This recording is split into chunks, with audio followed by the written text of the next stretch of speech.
젊은 양반, 면접은 어떻게 되었나? 할머니 덕분에 저 합격할 것 같아요. 거짓말이었습니다. 그리고 고물상까지 제가 모셔다 드릴게요. 같이 가요.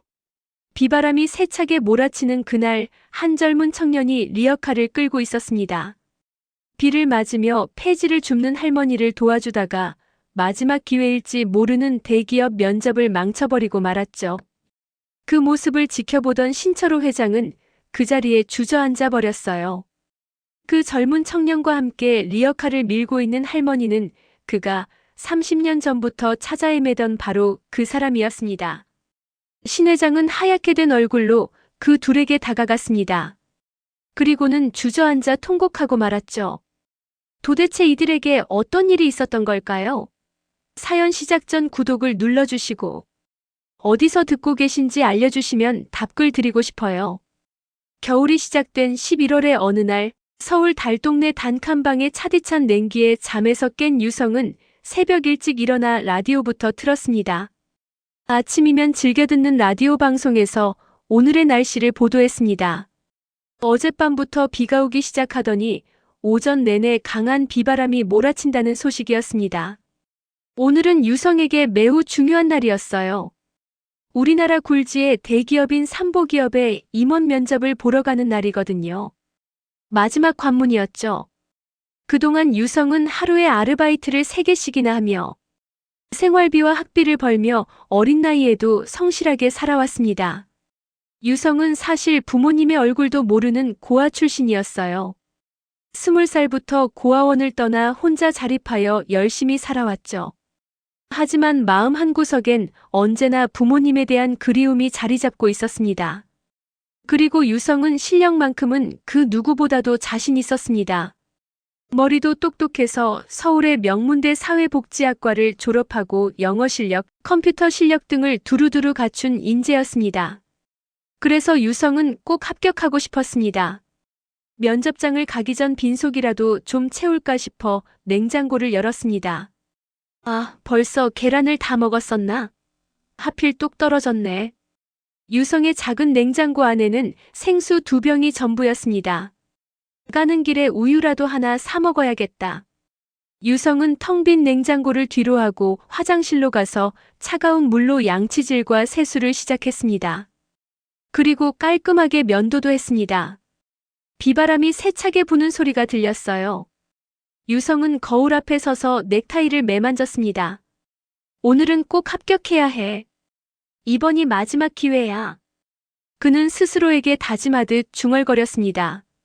사실 이번 삼보그룹 면접에서 탈락하면 중소기업이라도 취직할 계획이었어요. 더 이상 아르바이트만 계속할 수 없었으니까요. 그리고 오늘 면접은 그에게 단순한 취업 기회가 아니었습니다. 사회복지 분야에서 일하며 자신처럼 소외된 이들을 돕고 싶다는 꿈을 이루는 첫걸음이었죠. 면접 준비를 마친 유성은 현관문을 나서며 깊게 숨을 들이마셨습니다. 자, 이제 시작이야. 그러나 하늘은 그의 긴장감을 더욱 고조시키려는 듯 거센 비바람을 몰고 왔습니다. 우산을 꽉 잡고 걸어가는 유성의 발걸음은 무거웠지만 눈빛만은 확고했습니다. 면접 장소가 있는 정류장에 도착한 유성은 버스에서 하차했습니다.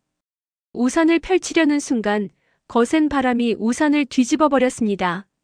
아, 이런. 유성이 우산을 바로잡으려 애쓰는 사이 그의 눈에 한 할머니의 모습이 들어왔습니다. 영욱 할머니였습니다. 허리가 굽은 할머니는 우산도 없이 세찬 비바람을 그대로 맞으며 폐지를 줍고 계셨죠. 비에 젖은 회색 머리카락이 얼굴에 달라붙어 있었고 낡은 옷은 이미 흠뻑 젖어 있었습니다. 할머니, 괜찮으세요? 유성이 다급히 다가가 자신의 우산을 할머니 위로 받쳐들었습니다. 하지만 할머니는 고개도 들지 못한 채 폐지를 주워 담기에 바빴습니다. 괜찮아요, 젊은이. 신경 쓰지 마요. 할머니의 목소리는 떨리고 있었습니다. 추위 때문인지 아니면 힘들어서인지. 이런 날씨에 왜 나오셨어요? 집에 계셔야죠. 먹고 살려면 어쩔 수 없지. 할머니는 떨리는 손으로 폐지를 계속 주워 담았습니다. 리어카에는 이미 젖은 폐지들이 가득 쌓여 있었습니다. 그때였습니다. 쾅. 갑자기 나타난 검은색 승용차가 할머니의 리어카를 거세게 들이받았습니다. 엄청난 충격에 리어카가 넘어지며 할머니가 힘들게 모은 폐지들이 사방으로 흩어졌습니다. 할머니! 유성이 소리쳤지만 더 놀라운 일이 벌어졌습니다. 차에서 내린 40대 중반의 남자가 환한 얼굴로 다가왔습니다. 비싼 정장을 입고 고급 시계를 찬 남자였죠. 아니, 이런 데서 뭐 하는 거예요? 길을 막고. 남자는 리어카를 발로 차며 소리쳤습니다. 죄송합니다. 할머니는 떨리는 목소리로 사과했습니다. 죄송하다고요? 내 차 봐요. 흠집 났잖아. 아유, 죄송해요. 제가. 어휴, 재수 없어. 아침부터. 남자는 더 이상 말도 하지 않고 차에 올라탔습니다. 그리고는 그대로 엑셀을 밟아 떠나버렸습니다. 할머니가 사과하는데도 뒤도 돌아보지 않았죠. 저기요. 잠깐만요. 유성이 소리쳤지만 차는 이미 멀리 가버렸습니다. 어떻게 저럴 수가. 괜찮아, 젊은이. 자주 있는 일이야. 할머니는 씁쓸한 표정으로 말했습니다. 그리고는 다시 바닥에 흩어진 폐지를 줍기 시작했습니다. 할머니, 다치신 데는 없으세요? 유성이 할머니를 부축하며 물었습니다. 괜찮아. 이 정도는. 유성은 더 이상 망설이지 않았습니다. 재킷을 벗어 할머니 어깨에 걸쳐드리고 바닥에 흩어진 폐지를 하나하나 주워 담기 시작했습니다. 젊은이, 정말 괜찮아. 너 옷 다 젖겠어. 괜찮습니다. 할머니 혼자 하시면 더 오래 걸리잖아요.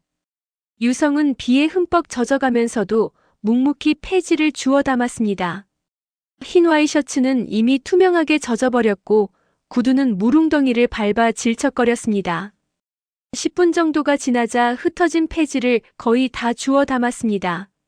리어카의 무게는 꽤 무거워 보였어요. 유성은 넘어진 리어카를 일으켜 세우고 폐지를 다시 정리했습니다. 할머니, 이제 어디로 가세요? 저기. 골목 안쪽에 고물상이 있어. 거기 가려고. 제가 끌어드릴게요. 아니야, 젊은이. 행색을 보니 어디 중요한 데 가는 것 같은데 어서 가던 길 가봐. 유성은 시계를 다시 봤습니다. 면접 시작까지 이제 15분. 뛰어가도 빠듯한 시간이었습니다. 하지만 유성은 리어카 손잡이를 잡았습니다. 괜찮아요. 어디 계세요? 안내해주세요. 젊은 청년한테 내가 미안해서 어쩌나 아무튼 고마워요, 젊은 양반. 할머니는 눈물을 글썽이며 앞장섰습니다. 유성은 무거운 리어카를 끌며 할머니를 따라갔습니다. 골목은 좁고 비탈져서 리어카를 끄는 게 쉽지 않았습니다. 유성의 정장 바지는 진흙으로 더럽혀졌고 손은 리어카 손잡이를 잡느라 빨갛게 부어올랐습니다. 다 왔어, 젊은 양반. 저기야. 5분 정도를 걸어 좁은 골목 안쪽에 작은 고물상에 도착했습니다. 유성은 리어카의 폐지를 고물상 안으로 옮기는 것도 도왔습니다. 마지막 폐지까지 다 내려놓자 영욱 할머니가 유성의 손을 꼭 잡았습니다. 정말 고맙네, 젊은이. 이름이 뭔가? 김유성입니다.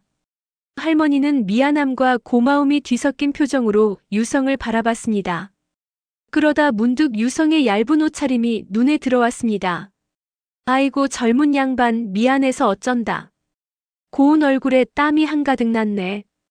그런데 젊은이 오늘 같은 날 옷이 그게 뭐야? 그 얇은 정장은 또 무슨 일이고? 네. 할머니, 저기 앞에 보이는 삼보그룹 본사로 면접 보러 가는 길이에요. 시간이 얼마 안 남아서 이제 빨리 가보려고요. 뭐라? 그 으리으리한 회사의 면접을 아이고 세상에, 그럼 진작 말을 하지. 나 때문에 늦어서 어떡해.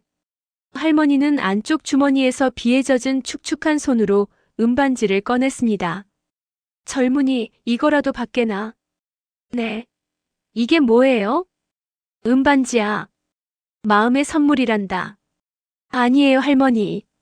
이런 건 저는 그냥 도와드린 거예요. 괜찮아요. 유성은 극구 손사래를 쳤습니다.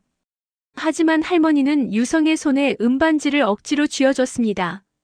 이렇게 큰 도움을 받았는데 어찌 그냥 보내나. 더군다나 지금 면접 보러 간다며 내 성의 표시라고 생각해줘. 이런 귀한 마음씨를 가진 사람은 오늘 꼭 합격할 거야. 할머니의 투박한 응원에 유성은 울컥했습니다. 이 반지는 특별한 거란다. 예전에 아주 귀한 분이 나한테 준 거야. 그럼 더더욱 제가 받을 수 없어요. 아니야. 이걸 준 사람이 그랬거든. 이 반지는 행운을 가져다 줄 거라고. 그리고 꼭 필요한 사람에게 전해주라고 했어. 그리고 이 반지는 젊은이에게 가야 할 물건 같아. 할머니는 은반지를 유성의 손에 쥐어주었습니다. 오늘 면접에 꼭 붙을 거야, 젊은이. 할머니. 감사합니다, 할머니. 그런데 아무리 봐도 너무 귀한 물건이라 면접 끝나고 다시 돌려드리러 올게요. 아이고, 괜찮대도 어여 빨리 가봐. 면접 늦으면 안 되잖니. 네. 할머니, 면접 잘 보고 오겠습니다. 유성은 은반지를 주머니에 넣고 다시 뛰기 시작했습니다. 신호등이 초록불로 바뀌었고 유성은 횡단보도를 건너 사라졌습니다. 할머니는 유성의 뒷모습이 완전히 사라질 때까지 바라봤습니다. 그리고 천천히 돌아서려는 순간 무언가를 발견했습니다. 이게 뭐지? 바닥에 검은색 지갑이 떨어져 있었습니다. 비에 젖어 있었지만 분명 누군가 떨어뜨린 것이었죠. 아이고, 이런. 할머니는 황급히 지갑을 집어들었습니다. 그리고 지갑을 열어봤습니다. 안에는 돈이 얼마 없었습니다. 10,000원짜리 2장. 그리고 학생증과 낡은 사진 1장이 들어있었습니다. 김유성. 학생증에 적힌 이름. 방금 도와줬던 그 젊은이의 이름이었습니다. 유성이 것이었구나. 할머니는 급히 고개를 들었습니다. 하지만 유성은 이미 저 멀리 사라지고 없었습니다. 아이고, 어쩌지. 면접 보러 갔는데. 그때 할머니의 시선이 지갑 속 사진에 머물렀습니다. 낡고 색이 바랜 사진. 그 사진 속에는 어린아이가 웃고 있었습니다. 보육원 앞마당으로 보이는 곳에서 찍은 사진이었습니다. 뒤편으로 푸른 하늘 보육원이라는 간판이 희미하게 보였죠. 유성은 삼보기업 본사 건물 앞에 가까스로 도착했습니다. 숨이 턱까지 차올랐고 온몸은 비에 흠뻑 젖어 있었습니다. 면접 시작 3분 전. 유성은 시계를 보며 급히 건물 안으로 들어갔습니다. 고급스러운 로비, 반짝이는 대리석 바닥. 그런데 유성의 구두에서는 물이 뚝뚝 떨어지고 있었습니다. 저기, 면접 보러 왔는데요. 안내 데스크 직원이 유성을 위아래로 훑어봤습니다. 그녀의 표정이 미묘하게 변했습니다. 면접자 성함이 김유성입니다. 직원은 명단을 확인하고는 엘리베이터를 가리켰습니다. 12층으로 올라가세요. 그런데, 네. 괜찮으세요? 옷이. 아, 네. 괜찮습니다. 유성은 어색하게 웃으며 엘리베이터로 향했습니다. 엘리베이터 안에 거울에 비친 자신의 모습을 보고 유성은 깜짝 놀랐습니다. 흰 와이셔츠는 투명하게 젖어 속옷이 다 비쳐 보였고 정장 바지는 진흙으로 얼룩져 있었습니다. 머리카락은 비에 젖어 이마에 달라붙어 있었고 넥타이는 비뚤어져 있었죠. 이게 무슨 꼴이야? 유성은 급히 넥타이를 바로잡고 손으로 머리를 정리했습니다. 하지만 젖은 옷은 어쩔 도리가 없었습니다. 땡. 12층에 도착했습니다. 엘리베이터 문이 열리자 복도에 서 있던 몇몇 직원들이 유성을 쳐다봤습니다. 저 사람 뭐야? 면접 보러 온 거 맞아? 완전 엉망이네. 직원들의 수군거림이 들렸지만 유성은 꾹 참으며 안내판을 따라 면접실로 향했습니다. 복도를 걸어가는 유성의 구두에서는 물이 뚝뚝 떨어져 대리석 바닥에 자국을 남겼습니다. 지나가는 사람들의 시선이 따가웠습니다. 면접실 앞 대기실에 도착했습니다. 이미 여러 명의 면접자들이 앉아 기다리고 있었습니다. 모두 깔끔한 정장 차림에 완벽하게 준비된 모습이었죠. 유성이 들어서자 대기실이 조용해졌습니다. 모든 시선이 유성에게 쏠렸습니다. 어머, 김유성 씨? 면접 진행 직원이 명단을 보며 불렀습니다. 네. 마지막 순서세요. 조금만 기다려주세요. 알겠습니다. 유성은 구석 자리에 앉았습니다. 축축하게 젖은 옷을 그대로 입고 있는 유성은 한기를 느끼며 몸을 떨었습니다. 한 명씩 면접실로 들어가고 유성의 차례가 다가왔습니다. 30분 정도 기다렸을까? 드디어 유성의 이름이 불렸습니다. 김유성 씨, 들어오세요. 네. 유성은 깊게 숨을 들이마시고 면접실 문을 열었습니다. 면접실은 넓고 고급스러웠습니다. 긴 테이블 너머로 5명의 면접관이 앉아 있었습니다. 가운데 앉은 사람이 바로 신철호 회장이었습니다. 들어오세요. 안녕하십니까? 유성은 허리를 90도로 숙여 인사했습니다. 그 순간 와이셔츠에서 물이 뚝 떨어졌습니다. 면접관들의 눈빛이 미묘하게 변했습니다. 앉으세요. 감사합니다. 유성은 의자에 앉았습니다. 젖은 바지가 의자에 닿자 축축한 느낌이 들었습니다. 김유성 씨, 무슨 일이 있었나요? 한 면접관이 조심스럽게 물었습니다. 죄송합니다. 오는 길에 급한 일이 있었습니다. 급한 일이요? 네. 유성은 더 자세히 설명하지 않았습니다. 할머니를 도운 일을 말하면 동정표를 얻으려 한다고 생각할까봐 걱정됐습니다. 신철호 회장이 유성을 유심히 바라봤습니다. 젖은 옷차림에도 불구하고 유성의 눈빛은 흔들리지 않았습니다. 자, 그럼 시작하겠습니다. 자기소개 부탁합니다. 네. 저는 김유성입니다. 사회복지학을 전공했으며 유성은 떨리는 목소리를 가다듬으며 자기소개를 시작했습니다. 그러자 불쑥 신철호 회장이 유서에게 질문했습니다. 잠깐 자네 오는 길에 무슨 전쟁이라도 치렀나? 몰이 왜 그 모양이야?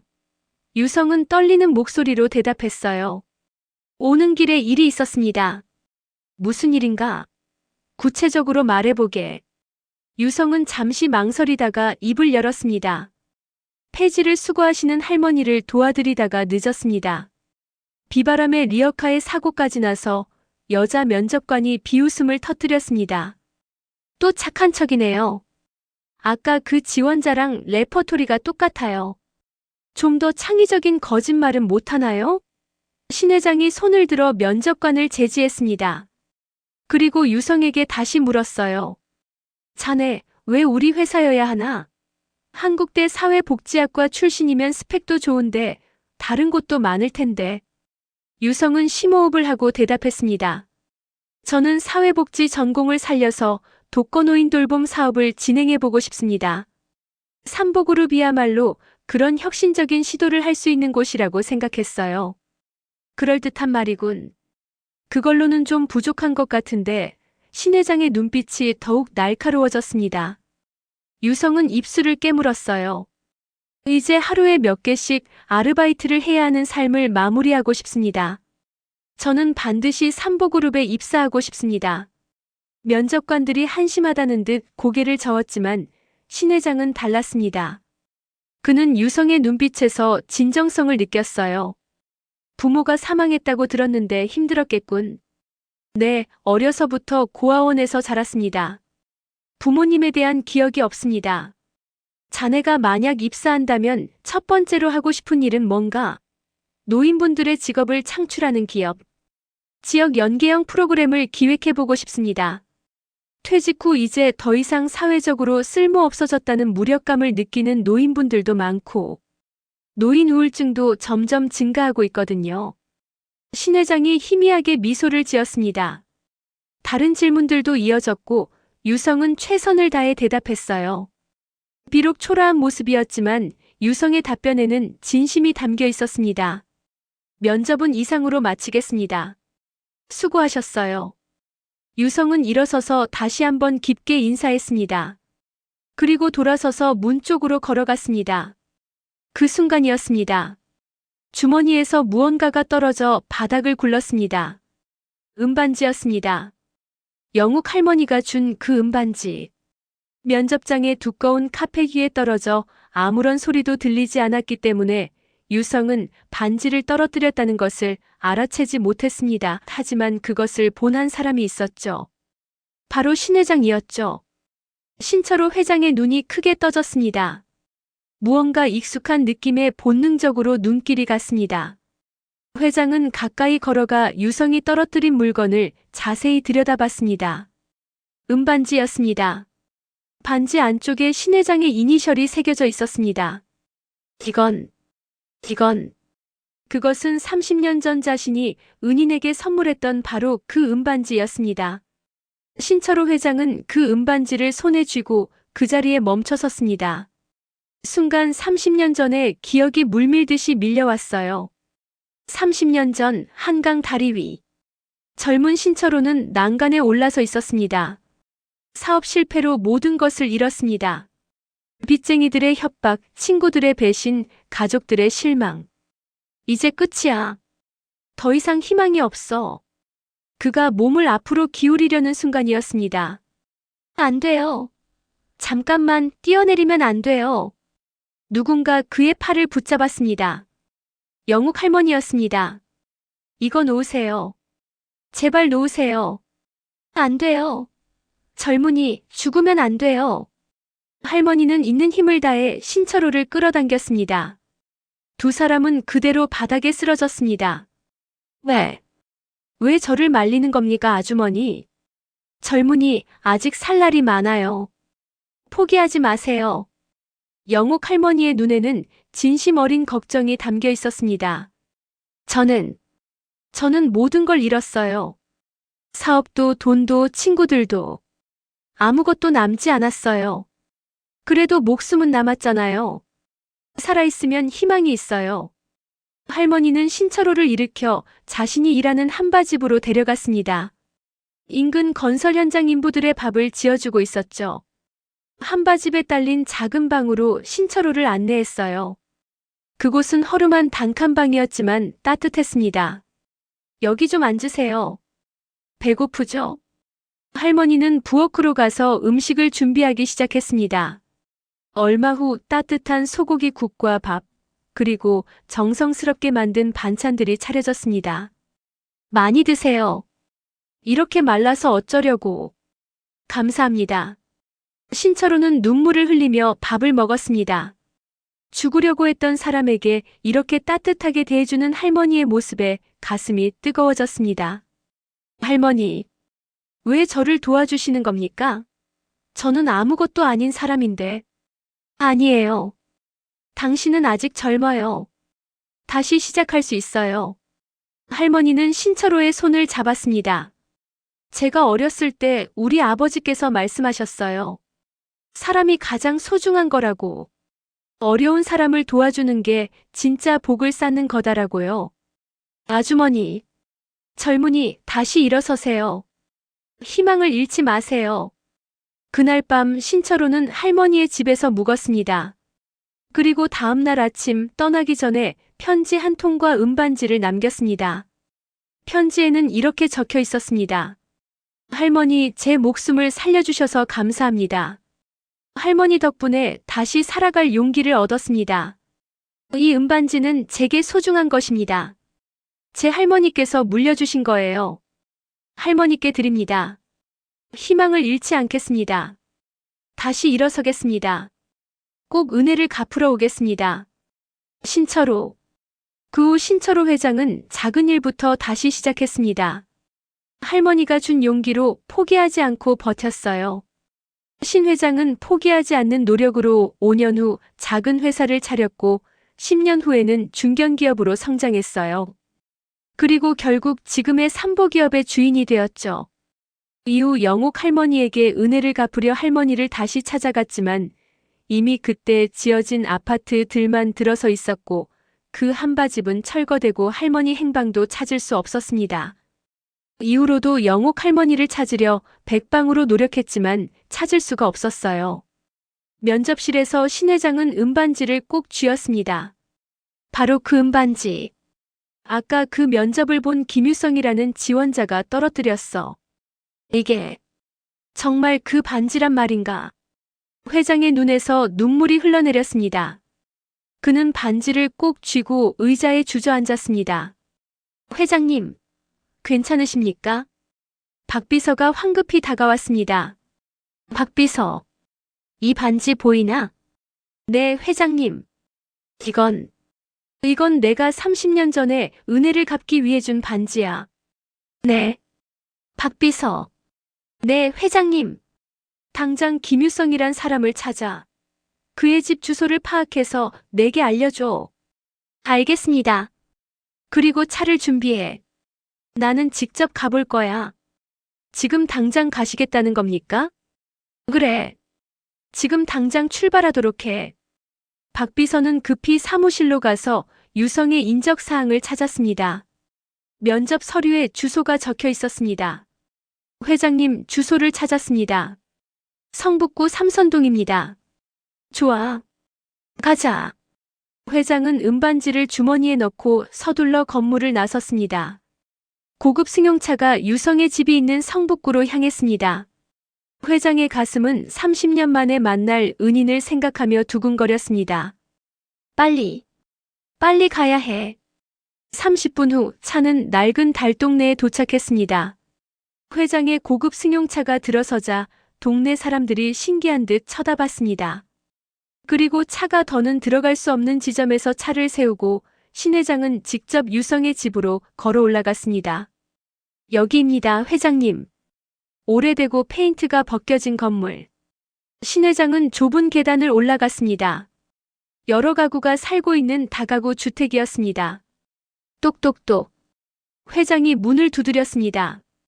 하지만 안에서 아무 대답이 없었습니다. 없나? 회장은 다시 한번 문을 두드렸습니다. 그때 옆집 문이 열리며 중년 여자가 나왔습니다. 누구 찾으세요? 아, 여기 김유성 씨 집이 맞습니까? 맞는데요. 유성 씨 찾으세요? 네, 급한 일이 있어서요.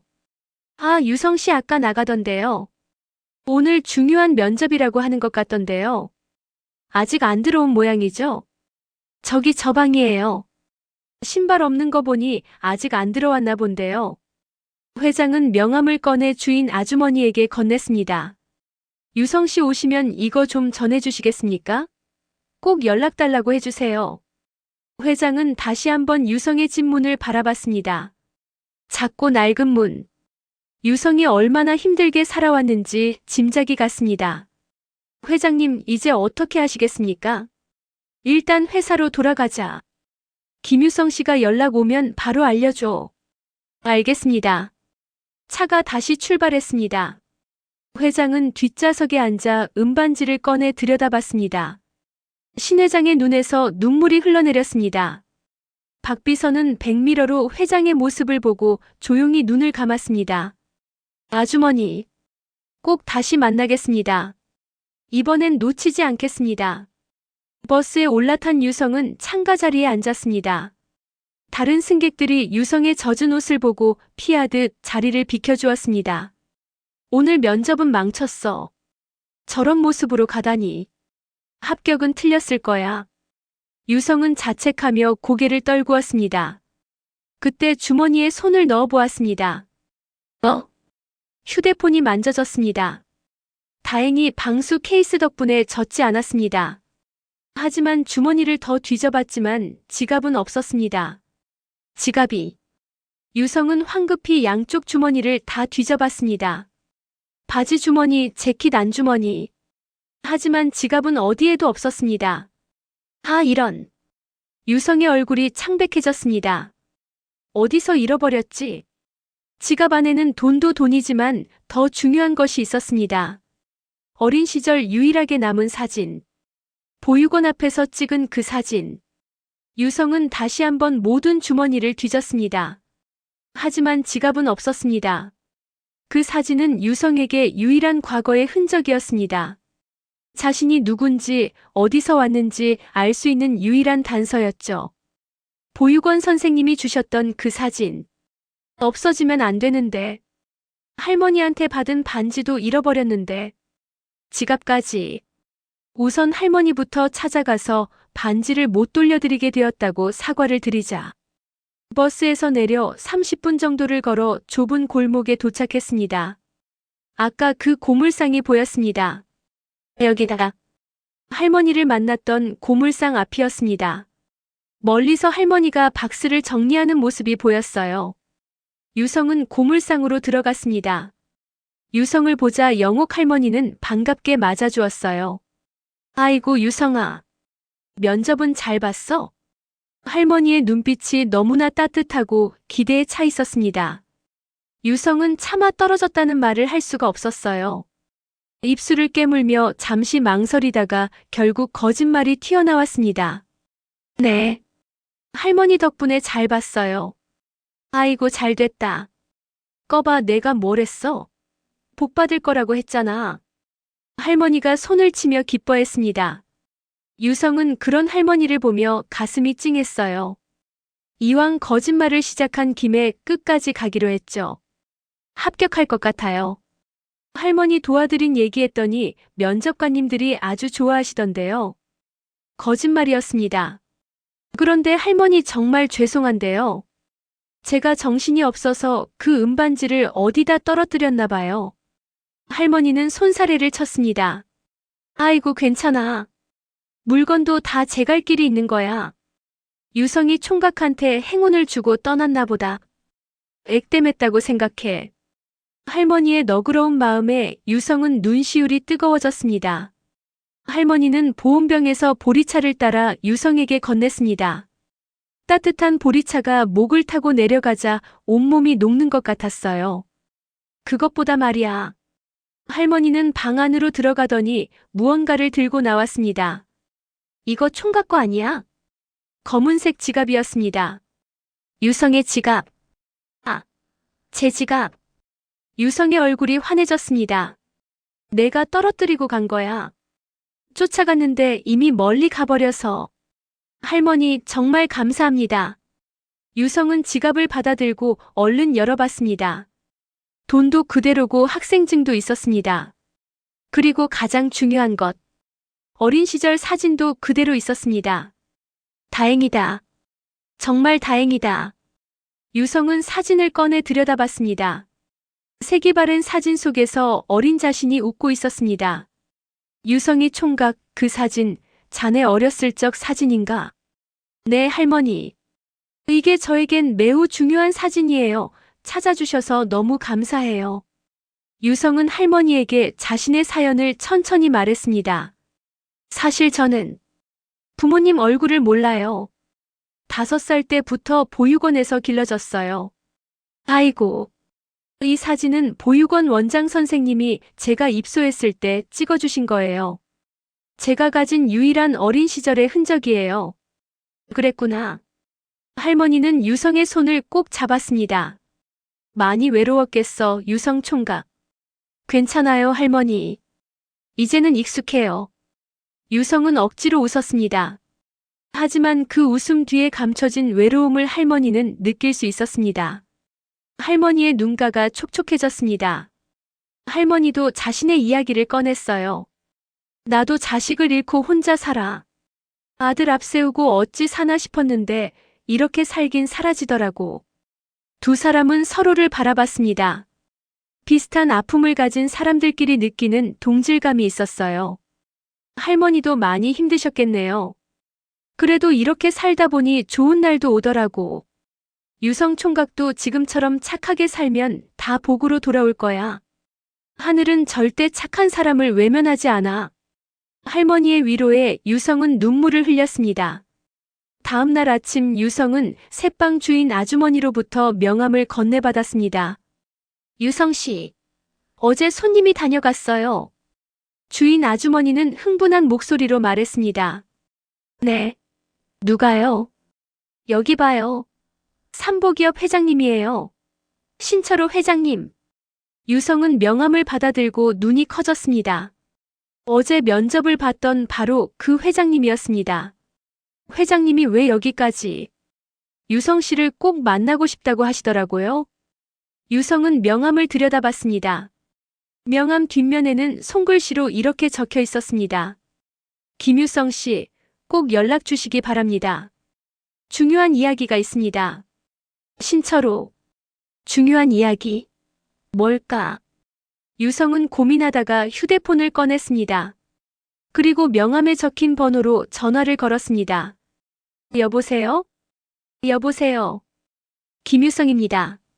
전화를 받은 것은 박비서였습니다. 아, 김유성 씨. 잠시만 기다려주세요. 박비서는 황급히 회장실로 뛰어갔습니다. 회장님, 김유성 씨에게서 전화 왔습니다. 뭐? 빨리 연결해. 회장은 전화기를 집어들었습니다. 여보세요, 김유성 씨? 네, 회장님. 어제 저희 집에 오셨다고 들었습니다. 그렇습니다. 자네를 꼭 만나고 싶었네. 회장의 목소리는 떨리고 있었습니다. 혹시 면접 때문인가요? 아니, 그것보다 더 중요한 일일세. 오늘 시간 괜찮은가? 네, 괜찮습니다. 그럼 오늘 오후 3시에 우리 회사로 와주게. 회장실로 바로 올라오면 되네. 알겠습니다, 회장님. 전화를 끄는 유성은 여전히 궁금했습니다. 대체 무슨 일이지? 유성은 서둘러 옷을 갈아입었습니다. 이번에는 어제처럼 엉망인 모습으로 갈 수는 없었습니다. 깔끔하게 준비를 마친 유성은 삼보기업으로 향했습니다. 오후 2시 50분 유성은 삼보기업 로비에 도착했습니다. 어제와는 달리 깔끔한 모습이었습니다. 김유성 씨시죠? 기다리고 있었습니다. 로비에서 박 비서가 유성을 맞이했습니다. 회장님께서 회장실에서 기다리고 계십니다.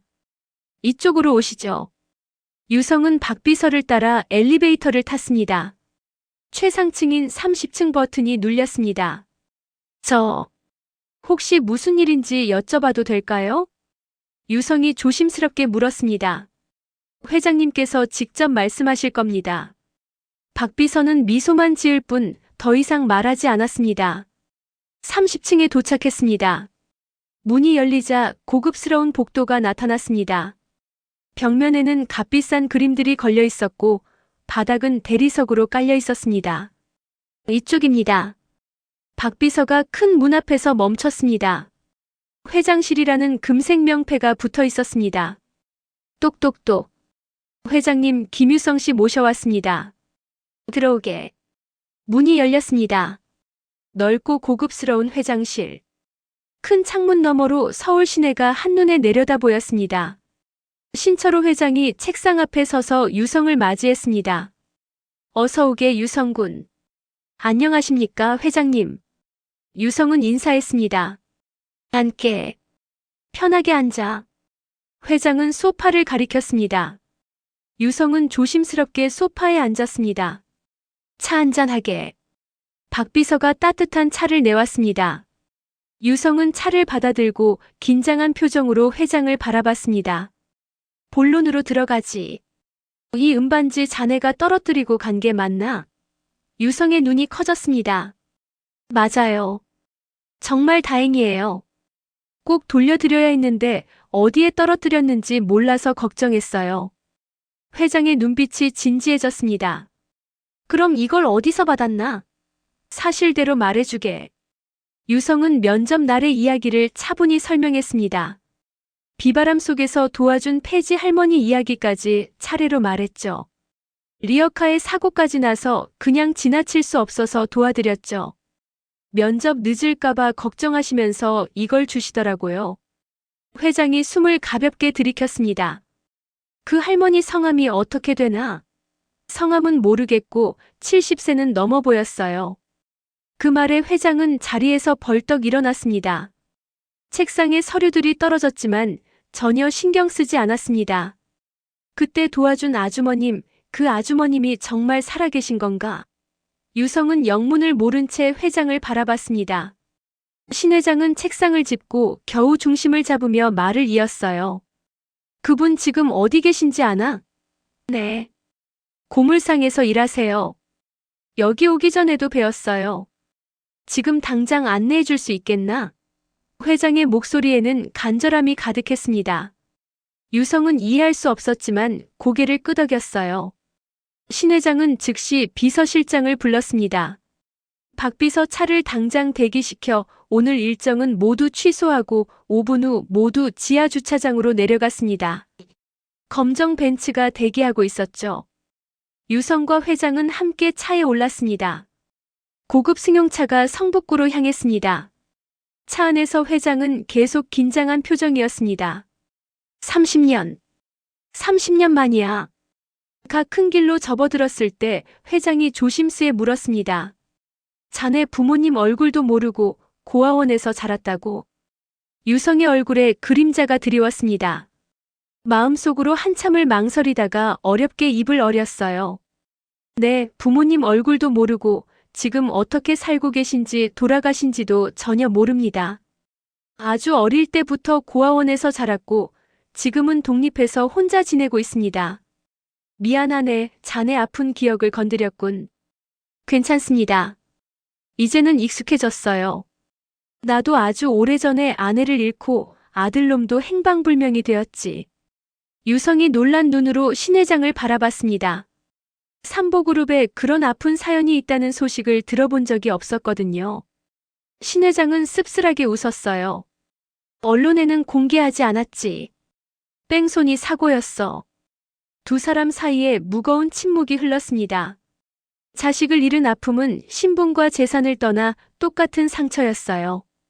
30분 후 차는 좁은 골목에 도착했습니다. 회장의 고급 승용차가 들어서자 동네 주민들이 놀란 눈으로 쳐다봤습니다. 저기입니다, 회장님. 유성이 빨간 대문집을 가리켰습니다. 회장은 차에서 내려 그 집을 바라봤습니다. 작고 낡은 집. 하지만 회장에게는 그 어떤 궁전보다 소중한 곳이었습니다. 여기서 사시는구나. 회장은 천천히 대문으로 다가갔습니다. 유성이 먼저 문을 두드렸습니다. 똑똑똑. 할머니, 저 유성이에요. 유성이? 안에서 할머니의 목소리가 들렸습니다. 곧 문이 열렸습니다. 유성아, 웬일이니? 할머니는 유성 옆에 서 있는 신철호 회장을 보고 멈칫했습니다. 회장과 할머니의 시선이 마주쳤습니다. 아주머니. 아니, 자네는. 할머니의 눈이 커졌습니다. 30년이 지났지만 그 얼굴을 잊을 수 없었습니다. 그때 그 한강에서 그 젊은이 맞지? 네, 할머니. 저 신철호입니다. 회장의 목소리가 떨렸습니다. 설마 그 총각이 자넨가? 아이고, 다행이네, 살아있었구먼. 할머니의 손이 떨리기 시작했습니다. 회장은 할머니 앞에 무릎을 꿇었습니다. 늦었습니다. 누님. 너무 늦게 왔습니다. 말을 삼키는 그의 목소리는 깊이 갈라졌습니다. 할머니가 황급히 신 회장을 일으켰습니다. 아이고, 이 사람아. 뭘 이런 데서 무릎을 꿇고 그래. 잘 살았으면 된 거지. 내가 얼마나 걱정했는지 아나. 서로의 손을 붙잡은 두 노인은 잠시 말을 잇지 못했습니다.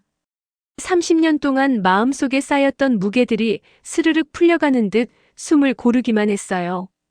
옆에서 지켜보던 유성은 눈시울이 뜨거워졌습니다. 잠시 뒤 영옥 할머니가 먼저 입을 열었습니다. 이대로서 있지 말고 안으로 들어가자. 고물상하니 그래도 좀 덜 춥다. 할머니는 리어카를 끌고 좁은 골목 끝에 작은 고물상으로 걸어갔습니다. 철제문을 열고 안으로 들어가자 좁지만 정리된 공간이 나왔어요. 낡은 난로가 조용히 타고 있었고 따뜻한 공기가 은근히 감돌았습니다. 고물 더미 사이엔 작은 플라스틱 틱틱 의자가 2개 놓여 있었죠. 누님 1995년 1월 31일 그날 기억하시죠? 그는 잠시 말을 멈추고 할머니를 바라봤습니다. 영옥 할머니가 고개를 끄덕이며 난로 근처에 놓인 작은 철제 상자를 열었습니다. 낡고 세월 먹은 상자 안에서 누게 바른 편지 한 장이 나왔습니다. 언젠간 들여다볼 일이 있을 것 같아서 소중하게 보관하고 있었다네. 동섭은 떨리는 손으로 그 편지를 조심스레 받았습니다. 30년 전 자신이 서툰 글씨로 적어 내려갔던 약속이 그대로 남아 있었어요. 유성이 놀란 표정으로 두 사람을 번갈아 봤습니다. 자신이 받았던 손수건이 이런 사연을 품고 있었다니 믿기지 않았죠. 할머니는 난로 쪽으로 시선을 돌리며 낮게 한숨을 내쉬었습니다. 그날 이후로 자네가 계속 생각났어. 사람만 있으면 됐다고 늘 마음속으로 빌었지. 잠시 정적이 흐른 후 신 회장이 감정이 추슬러진 듯 입을 열었습니다. 누님, 이제라도 모시고 싶습니다. 부족했던 지난 시간을 다 갖고 싶습니다. 하지만 할머니는 단호했습니다. 됐어. 난 일 안 하고는 못 살아. 내 힘으로 살아야 마음이 편해. 신 회장은 쉽게 포기하지 않았지만 할머니의 고집은 단단했습니다. 그 대신 할머니는 유성을 가리켰어요. 정 도와주고 싶으면 유성이 총각이나 도와줘. 이 사람 심성이 참 곱고 착해. 면접날 아침에도 어찌나 성심껏 돕든지. 유성의 얼굴이 붉어졌습니다. 할머니께 합격이라 말했던 거짓말이 들킬까봐 심장이 쿵 내려앉았어요. 신 회장은 조용히 고개를 끄덕였습니다. 들었습니다. 그 덕분에 면접위원들도 유심히 봤다고 하더군요. 그는 유성 쪽으로 몸을 돌렸습니다. 사실 인사팀에서 면접 이후에도 자네 이야기가 나왔다네. 오늘 누님 얘기까지 들으니 확신이 드는군. 우리 회사에서 독거노인 돌봄 프로젝트 그리고 시니어 관련 사업을 구상 중이야. 우리 회사에서 일해보지 않겠나? 유성의 눈에 눈물이 고였습니다. 지금까지 버텨온 세월이 한 번에 무너지는 듯 했어요. 감사합니다. 정말 감사합니다. 실망시키지 않겠습니다. 하지만 유성은 알지 못했습니다. 이러한 따스함 뒤에 오래 묻혀있던 또 하나의 진실이 조용히 고개를 들고 있다는 사실을 말이죠. 월요일 아침 7시 유성은 새 정장을 다듬으며 거울 앞에 섰습니다. 목에 걸린 삼보그룹 사원증이 아직도 믿기지 않았어요. 첫 출근이지만 이제는 고개를 숙이지 않아도 된다고 스스로를 다독였어요. 회사에 도착하자 여기저기서 시선이 쏟아졌습니다. 회장 추천으로 입사했다는 소문 때문인지 사람들의 속삭임이 이어졌지만 유성은 오히려 눈을 곱게 뜨고 걸었습니다. 편견은 실력으로 이겨낼 생각이었죠. 15층 복지팀 사무실로 올라갔습니다. 팀장은 반갑게 유성을 맞이했습니다. 김유성 씨 환영합니다. 회장님께서 인사팀과도 상의하셨더군요. 유성은 가볍게 고개를 숙였습니다. 첫 업무는 독거노인 돌봄 사업 검토였는데 기존 기획서가 현실과 다소 동떨어진 느낌이 들었어요. 영옥 할머니가 떠올랐고 유성은 현장 중심으로 조용히 기획을 다시 손보기 시작했습니다. 그리고 이 시니어 고객을 대상으로 한 신제품 개발에 대한 아이디어를 내고 시니어 모델로 영옥 할머니를 추천하였습니다. 주말 토요일 아침 신 회장의 차가 유성의 집 앞에 멈춰 섰습니다. 오늘은 함께 영옥 할머니를 찾아뵙기로 한 날이었죠.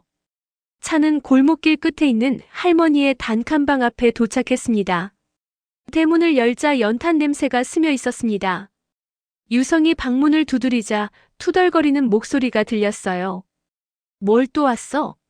바쁜 사람들이 주말에 쉬지도 못하고 투덜거리는 말과는 달리 문을 열고 나온 할머니의 얼굴에는 미소가 가득했습니다. 방 안에서는 구수한 된장찌의 냄새가 났어요. 좁은 단칸 방에 네 사람이 옹기종기 모여 앉았습니다. 신 회장이 된장찌개를 한 숟가락 떠먹고는 감탄했습니다. 이 맛 여전하네요. 누님 국물은 정말 일품입니다. 그냥 물에 된장 푼 거요. 별것도 없어. 말은 그렇게 했지만 칭찬에 슬며시 입꼬리가 올라가는 게 분명했어요. 할머니가 유성을 보며 물었어요. 유성 총각 회사 생활은 어때? 힘들지는 않고. 괜찮아요. 오히려 너무 감사하죠. 사가 끝난 뒤 방안을 둘러본 신 회장의 시선이 창문 틈으로 스며드는 찬바람에 멈췄습니다. 벽에는 곰팡이 자국까지 보였어요. 누님, 이런 냉골에서 주무시면 안 됩니다. 감기라도 걸리면 어떡해요? 괜찮아. 평생을 여기서 살았는데 뭘. 하지만 회장의 표정은 단호했습니다. 더 이상 소중한 사람이 이런 곳에서 고생하는 걸 볼 수 없었어요. 제발 제 말을 들으세요. 따뜻한 곳으로 모시고 싶습니다. 유성도 거들었습니다. 누님, 무엇보다 곰팡이의 건강이 너무 염려됩니다. 오래오래 건강하게 사셔야죠. 마침 제 집 근처에 작은 집이 하나 비었습니다. 난방도 잘 되고 마당도 있고요. 가까우니 저희도 자주 뵐 수 있습니다. 할머니는 손사래를 치려했지만 동섭이 더 조용히 말을 이었습니다. 30년 전 누님이 제게 해주신 것을 조금이라도 돌려드릴 수 있게 해주세요. 저도 누님 곁에 있고 싶습니다. 가족처럼요. 가족이라는 말에 할머니의 눈시울이 붉어졌습니다. 평생 혼자 살아온 그녀에게 가족은 그리운 단어였어요. 한참을 망설이던 할머니가 마침내 고개를 끄덕였습니다. 그래, 알았어. 하지만 조건이 있어. 뭐든 말씀하세요. 내가 폐지 줍는 건 계속할 거야. 그리고 집세는 내가 낼 거고. 신 회장이 웃으며 대답했습니다. 폐지는 건강하신 동안 계속 주우셔도 됩니다. 대신 제가 차로 모셔다 드릴게요. 집세는 나중에 의논하죠. 유성이 할머니 손을 잡았습니다. 정말 잘 생각하셨죠, 할머니? 저도 자주 올게요. 얼마 후 신철호 회장은 영욱 할머니를 자신의 집으로 초대해 저녁을 함께 했습니다. 회장의 저택은 서울 외곽의 한적한 곳에 위치해 있었죠. 높은 담장과 잘 가꿔진 정원이 인상적이었습니다. 누님, 어서 오세요. 제 집에 오신 걸 환영합니다. 회장이 직접 현관까지 나와 할머니를 맞이했습니다. 아이고, 이 좋은 집에 내가 와도 되는 건가? 할머니가 주변을 둘러보며 감탄했습니다. 할머니, 이 집도 모두 할머니 덕분입니다. 회장의 목소리에 진심이 담겨 있었습니다. 저녁 식사는 한식으로 정성껏 준비되어 있었습니다. 누님, 제가 기억하는 그 소고기국을 만들어 보려고 했는데 맛이 어떤지 모르겠네요. 아이고, 이렇게까지. 할머니가 국 한 숟가락을 떠서 맛을 보았습니다. 그때 그 맛이 나네.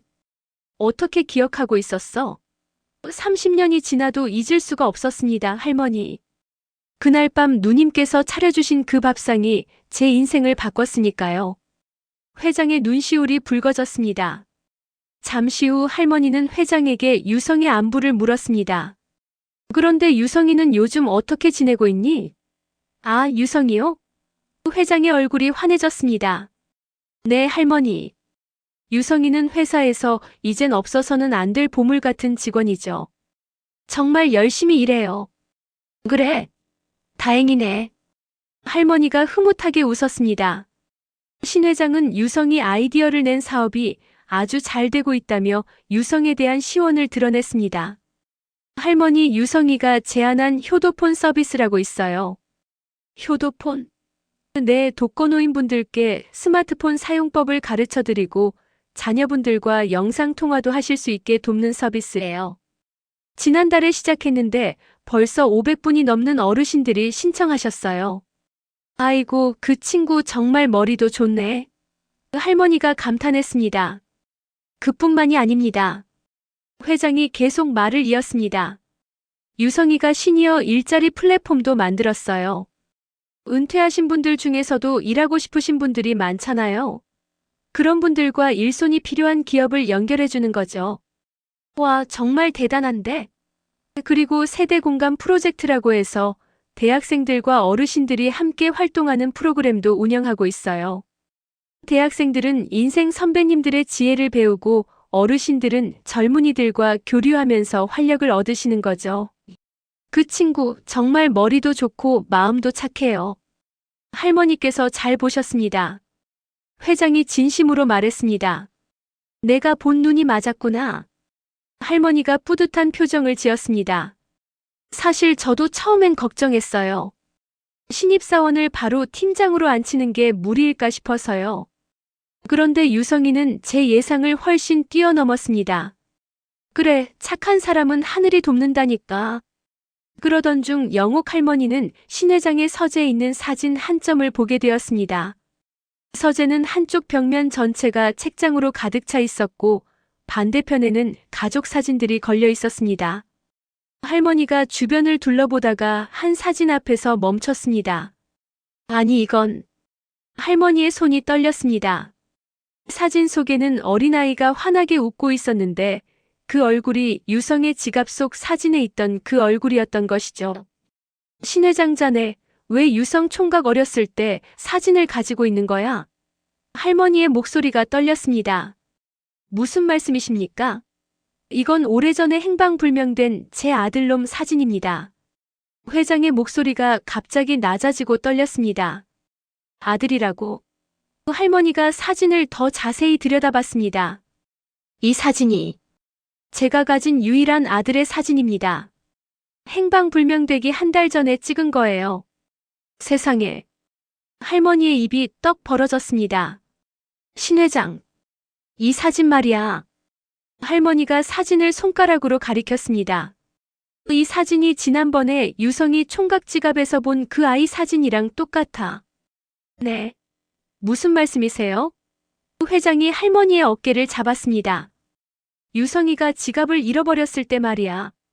내가 주워서 돌려줬잖아. 그때 지갑 속에 낡은 사진이 하나 있었는데 이 사진이랑 똑같아. 그럴 리가. 회장의 얼굴이 창백해졌습니다. 아니야, 분명해. 나이 들어서 눈은 침침해도 사진은 똑똑히 봤어. 이 아이랑 똑같았다니까. 할머니가 확신에 찬 목소리로 말했습니다. 회장은 비틀거리며 의자에 앉았습니다. 유성이가 제 아들일 리가. 유성이가 보육원에서 자랐다고 했어. 그래, 그렇게 들었어. 그래서 부모를 찾지 못했다고. 할머니의 목소리도 떨렸습니다. 할머니. 회장이 할머니의 손을 꽉 잡았습니다. 혹시, 정말 혹시, 확인해봐야 해. 당장. 박비서 지금 당장 와주게. 10분도 안 되어 박비서 도착했습니다.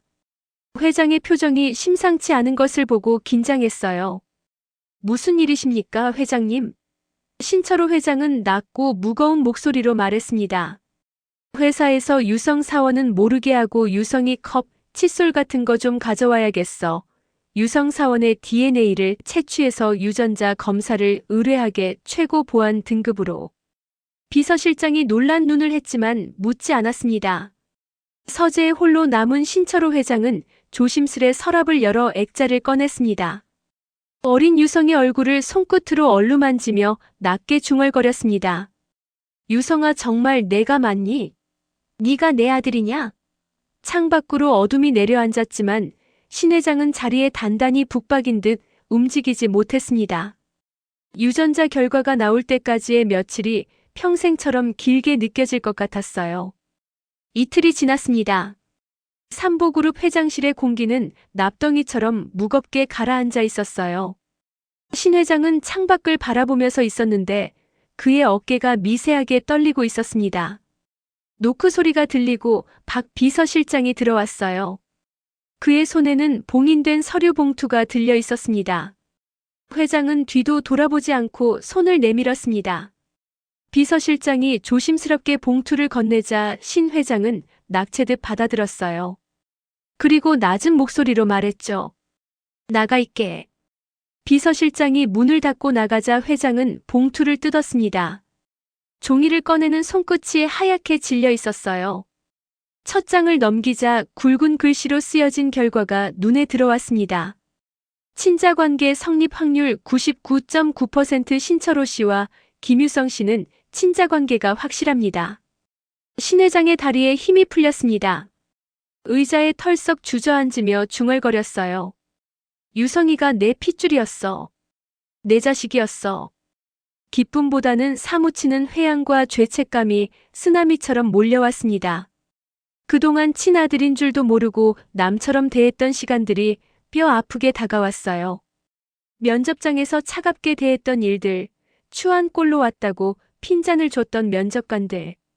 그리고 유성이 혼자서 얼마나 힘들게 살아왔을지 생각하니 가슴이 미어졌습니다. 신 회장은 떨리는 손으로 인터폰을 눌렀습니다. 목소리가 너무 떨려서 제대로 말이 나오지 않았어요. 비서실장이 다시 들어왔고 회장은 겨우 입을 열었습니다. 유성 사원을 지금 당장 모셔와. 30분 후 유성이 회장실에 도착했습니다. 갑작스러운 호출에 불안한 표정이었어요. 회장실 문을 열고 들어서자 회장의 붉게 충혈된 눈을 보고 더욱 겁을 먹었습니다. 무슨 잘못이라도 한 건지 혹시 해고되는 건 아닌지 온갖 생각이 들었죠. 회장은 유성을 서재로 안내했습니다. 유성을 한참 동안 말없이 바라보다가 힘겹게 입을 열었어요. 목소리가 갈라져 나왔습니다. 유성아, 갑작스러운 호칭 변화에 유성이 의아한 표정을 지었습니다. 신 회장은 심호흡을 한 후 조심스럽게 물었어요. 자네 부모님이 안 계신다고 그랬나? 유성은 신 회장이 갑자기 오라고 호출을 해서 무슨 심각한 질문을 할 줄 알았는데 생각지도 못한 질문에 당황했어요. 네, 맞습니다. 아주 어린 시절부터 보육원에서 자랐습니다.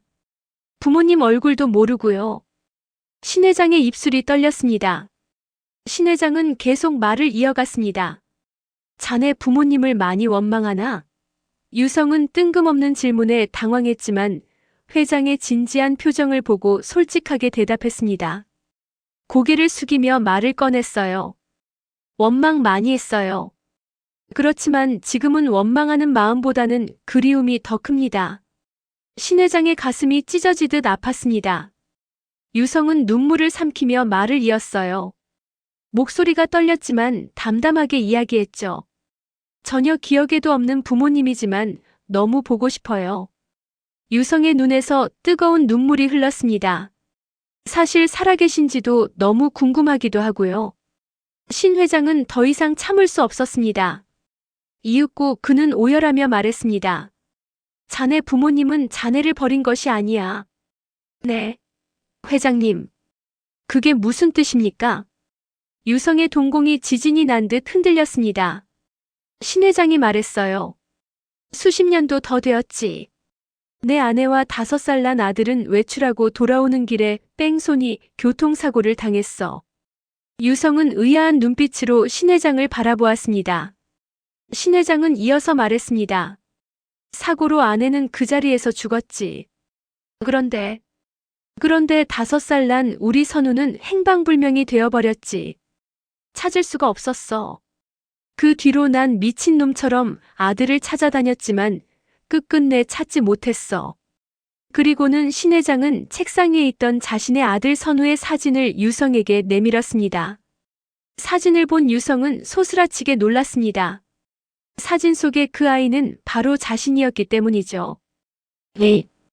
이 사진은 어떻게 된 거죠, 회장님? 유성은 아직도 이 상황이 이해가 되지 않았습니다. 신 회장이 말했습니다. 그 사진은 내 아들 선우 사진이야. 그리고 유성아, 네가 바로 내 아들 선우란다. 내가 네 애비야 이놈아. 유성이 고개를 들어 신 회장을 바라봤습니다.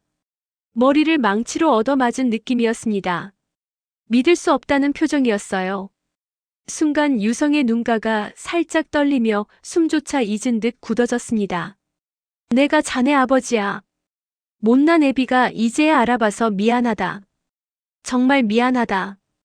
충격적인 사실에 유성은 다리에 힘이 풀려 바닥에 주저앉았습니다. 목소리가 떨려서 제대로 나오지 않았어요.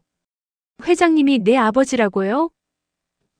신 회장은 더 이상 참을 수 없었습니다. 그리고 유성을 와락 끌어놨습니다. 두 사람이 한 덩어리가 되었죠. 내 친아들을 내가 몰라봤어. 신 회장의 통곡 소리가 서재를 가득 채웠습니다. 평생 재벌 총수로 살면서 한 번도 이렇게 울어본 적이 없었어요.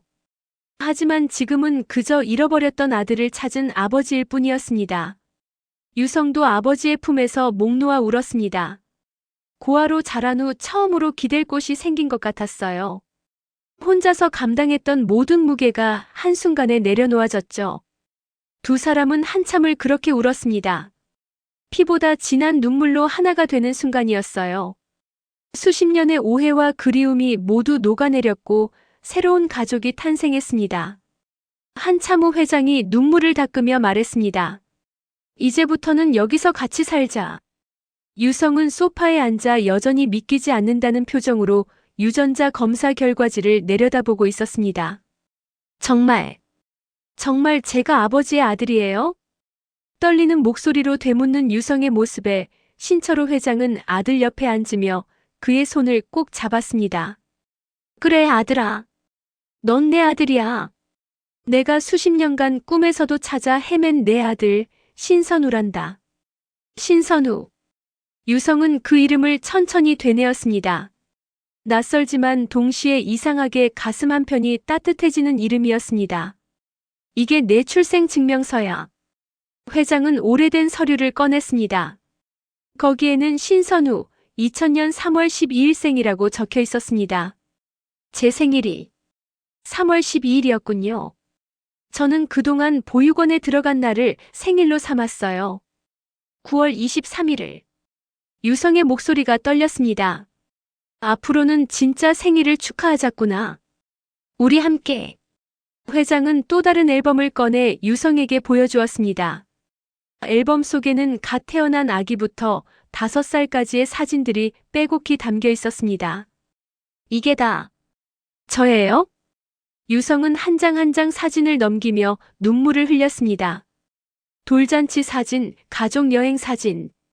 전혀 기억나지 않지만 분명 행복했을 그 시절의 모습들. 여기 이 사진은 내 돌잔치 때야. 돌잡이에서 청진기를 잡았지. 내 엄마가 얼마나 좋아하셨는지. 회장의 목소리가 잠시 멈췄습니다. 엄마는 어떤 분이셨어요? 유성이 조심스럽게 물었습니다. 회장은 아내의 사진을 쓰다듬으며 입을 열었습니다. 내 엄마 이름은 최은혜였어. 정말 따뜻하고 자상한 사람이었지. 너를 위해 죽으라면 죽누신용도 했던 사람이었지. 엄마, 내가 아플 때면 밤새 간호해 주셨고 내가 웃으면 세상을 다 가진 것처럼 행복해 하셨어. 그날도 너와 외출하다 돌아오는 길이었는데. 회장의 눈에서 눈물이 흘러내렸습니다. 유성은 바닥에 무릎을 꿇고 엉엉 울기 시작했습니다. 회장이 유성을 일으켜 세워 꼭 안았습니다. 엄마는 내가 살아있다는 것만으로도 행복해 하실 거야. 그리고 이렇게 훌륭하게 자란 걸 보시면 얼마나 자랑스러워 하시겠니? 한참을 울던 유성이 고개를 들었습니다. 아버지, 그동안 정말 많이 외로우셨죠? 회장은 대답 대신 고개를 끄덕였습니다. 아내를 잃고 아들마저 잃었으니까. 매일 아침 눈을 뜨는 게 고통이었어. 회사 일에 매달린 건 그 고통을 잊기 위해서였지. 아버지, 하지만 널 찾지 못할까봐. 혹시 내가 나를 찾을까봐 이 집을 지켰어. 그간 한 번도 이사하지 않았단다. 회장은 창밖을 바라봤습니다. 혹시 네가 집을 찾아올까봐. 그 희망 하나로 버텼어. 유성은 다시 눈물을 흘렸습니다. 30년간 아버지가 얼마나 힘들게 살아왔는지 느껴졌습니다. 아버지, 이제 다시는 혼자가 아니에요. 제가 있어요. 고맙다, 아들아. 두 사람은 다시 한번 포옹했습니다. 그때 영욱 할머니가 따뜻한 차를 가지고 왔습니다. 자, 이것 좀 마시렴. 울기만 하면 몸이 상해. 감사합니다, 할머니. 유성이 차를 받아들며 할머니를 바라봤습니다. 할머니, 정말 할머니 덕분이에요. 할머니가 아니었다면 저는 평생 제가 누군지도 모르고 살았을 거예요. 아이고, 내가 뭘 했다고. 다 하늘의 뜻이지. 할머니는 유성의 손을 꼭 잡았습니다. 착하게 살면 복을 받는 거야. 내가 비 오는 날 이 할멈을 도와준 그 착한 마음이 이런 기적을 만든 거란다. 신철호 회장이 할머니께 무릎을 꿇었습니다. 누님, 제가 또 은혜를 입었네요. 난 그저 당연한 일을 했을 뿐이네. 그리고 이미 충분히 받았어. 할머니는 유성과 회장을 번갈아 보며 미소 지었습니다. 이렇게 가족이 다시 만나는 걸 보는 것만으로도 내 가슴이 아주 벅차올라. 유성이 할머니를 꼭 안았습니다. 할머니, 저희 정말 가족이에요. 할머니도 저희 가족이세요. 세 사람은 서로를 바라보며 눈물 섞인 미소를 지었습니다. 법원에서 도착한 호적 정정허가서였습니다. 이제 김유성이 아니라 신유성이 되었음을 정식으로 허가받은 셈이 되었습니다. 아버지, 이제 정말 신유성이 된 거죠? 유성이 서류를 보며 믿기지 않는다는 표정으로 물었습니다. 그래, 아들아. 이제 넌 법적으로도 내 아들이야. 신철호 회장이 아들의 어깨를 다독였습니다. 유성은 회사의 시니어 사업팀에서 놀라운 성과를 보이고 있었습니다. 그 뒤에는 영욱 할머니의 도움이 컸습니다. 할머니, 이번 프로젝트도 할머니 조언 덕분이에요. 아이고, 내가 뭘 했다고. 내가 잘한 거지. 영욱 할머니는 사내 시니어 사업 모델이자 명예자문으로 임명되어 있었습니다. 할머니의 경험과 지혜가 우리 사업에 큰 도움이 됩니다. 신철호 회장은 이사회에서 그렇게 말했습니다. 회사는 시니어 사업으로 규모가 더 커졌습니다. 독거노인 돌봄 서비스, 시니어 일자리 창출, 세대 통합 프로그램 등이 사회적으로 큰 호응을 얻었죠. 회장님, 이번 분기 시니어 사업 부문 매출이 전년 대비 200% 증가했습니다. 박 비서가 흥분된 목소리로 보고했습니다. 빛 속에서 영욱 할머니를 도와주었던 유성이의 착한 마음에 하늘이 감동하여 친아버지를 찾게 도와준 건 아닐까요? 모든 게 유성이 내 선한 마음 덕분이야. 신철호 회장이 아들을 바라보며 말했습니다. 아니에요, 아버지. 제가 할머니를 도운 건 당연한 일이었어요. 그래, 그 당연한 일을 하는 게 쉽지 않지. 어려운 환경에서도 심지 있게 아주 잘 컸어. 이들은 진정한 가족이 되었습니다. 혈연으로만 이어진 가족이 아니라 서로를 아끼고 사랑하는 진정한 의미의 가족이 된 것이었죠. 주말이면 세 사람은 함께 식사를 하고 산책을 했습니다. 할머니, 오늘 날씨 정말 좋죠? 그러게 말이야. 이렇게 좋은 날에 가족들과 함께 있으니 세상 부러울 게 없구나. 맑은 봄날 오후 세 사람은 한 곳으로 향했습니다. 납골당이었어요. 유성이 어머니의 유골이 안치된 곳이었죠. 비로소 수십 년 만에 온 가족이 함께 왔습니다. 신 회장이 유골함 앞에 섰습니다. 눈물을 참으며 미소를 지었어요. 여보, 당신 아들 유성이 왔어. 영옥 누님도 오셨어. 이제 하늘에서 맘 편히 웃으면서 지낼 수 있게 됐네. 이제 내 걱정하지 않아도 돼.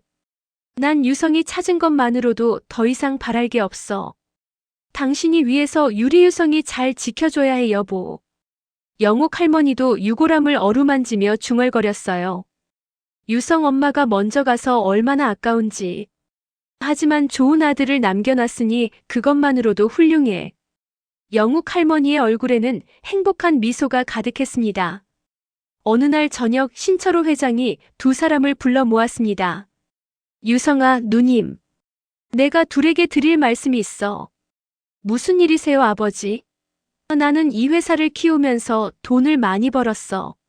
하지만 정작 중요한 걸 잃고 살았지. 가족을 잃었고 삶의 의미도 잃었어. 회장의 목소리가 잠시 멈췄습니다. 그런데 누님을 다시 만나고 아들을 찾으면서 깨달았어. 진짜 중요한 건 사람이라는 걸.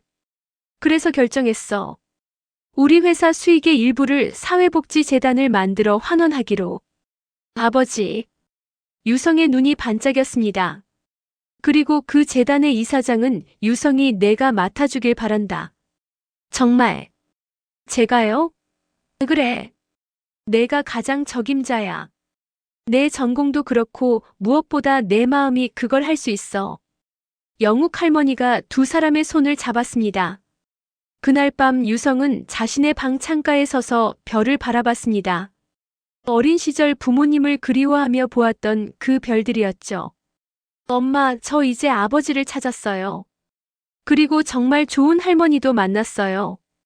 걱정 마세요. 저 이제 행복해요. 유성의 눈에서 눈물이 흘러내렸지만 그것은 슬픔의 눈물이 아니었습니다.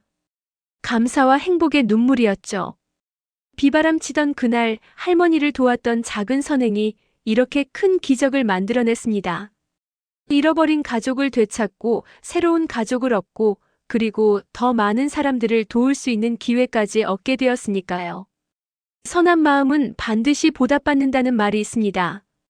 유성의 이야기가 바로 그 증거였습니다. 그리고 이 가족의 이야기는 계속됩니다. 더 많은 사람들에게 희망을 주고 더 따뜻한 세상을 만들어가는 이야기로 말이죠. 오늘의 이야기는 여기까지입니다. 영상을 끝까지 봐주신 여러분 복 많이 받으실 거예요.